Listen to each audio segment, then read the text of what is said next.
పాలమూరుకు శాపం కేసీఆర్దే ఆ పాపం.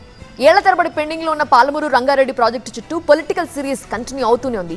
డిపిఆర్ వాపస్, కేసీఆర్ వ్యాఖ్యల చుట్టూ తిరుగుతోంది పాలమూరు ఎపిసోడ్. పాలమూరు పూర్తి కాకపోవడానికి మీరే కారణం అంటే మీరే కారణమని ఒకరిపై ఒకరు దుమ్మెత్తి పోసుకుంటున్నారు.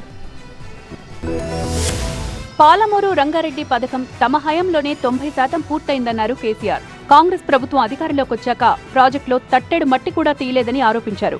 చివరకు డిపిఆర్ వెనక్కొచ్చినా ఈ ప్రభుత్వానికి సోయి కూడా లేదంటూ ఫైర్ అయ్యారు కేసీఆర్. 35,000 కోట్లు మంజూరు చేసినాం, అందులో 27,000 కోట్లు ఖర్చు పెట్టినాం. ఆల్మోస్ట్ దగ్గర 88-90% పనులు పూర్తి అయిపోయినాయి. కేంద్రంలో ఉన్న బీజేపీ డిపిఆర్ ను వెనక్కి పంపి రాష్ట్రానికి అన్యాయం చేసిందని కేసీఆర్ ఆరోపిస్తే ఆ వ్యాఖ్యలను ఎంపీ డీకే అరుణ ఖండించారు.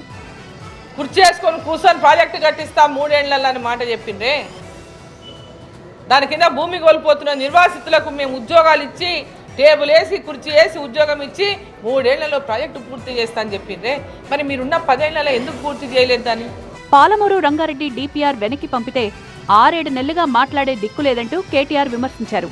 కేసీఆర్ ప్రశ్నలకు సమాధానం చెప్పలేక డైవర్షన్ పాలిటిక్స్ చేస్తున్నారంటూ మండిపడ్డారు. అంటే డీటెయిల్డ్ ప్రాజెక్ట్ రిపోర్టు ఏదైతే దేని ఆధారంగానైతే మనం అన్ని అనుమతులు తెచ్చినామో దాన్ని కూడా తిప్పి పంపితే 6-7 నెలలుగా కనీసం మాట్లాడే తెలివి లేదు. ఆఖరికి ఆ ప్రాజెక్టుని కుదించే ప్రయత్నం చేస్తున్నావు, తెలంగాణకు ముఖ్యంగా కృష్ణా నీళ్లలో అన్యాయం తలబెట్టే ప్రయత్నం చేస్తున్నామని చెప్పి కేసీఆర్ గారు గర్జిస్తే దానికి సమాధానం చెప్పే సత్తా లేదు కాబట్టి ఏం చేయాలి? కేసీఆర్ మీద కేసు పెడుతున్నా అని లీక్ ఇయ్యాలి. కేసీఆర్ తప్పిదాల వల్లే పాలమూరు డిపిఆర్ వాపస్ వచ్చిందన్నారు ఎంపీ డీకే అరుణ. ఈ విషయంలో బీజేపీని నిందించడం మానుకోవాలన్నారు ఆమె. అటు కాంగ్రెస్ కూడా బీఆర్ఎస్ నేతల తీరుపై విమర్శలు చేస్తోంది. పదే 90% అదే దేనికి 90% ఎవరికి అర్థం కాదు. తట్టెడు మట్టి ఎత్తలేదు, రూపాయి ఖర్చు పెట్టలేదని.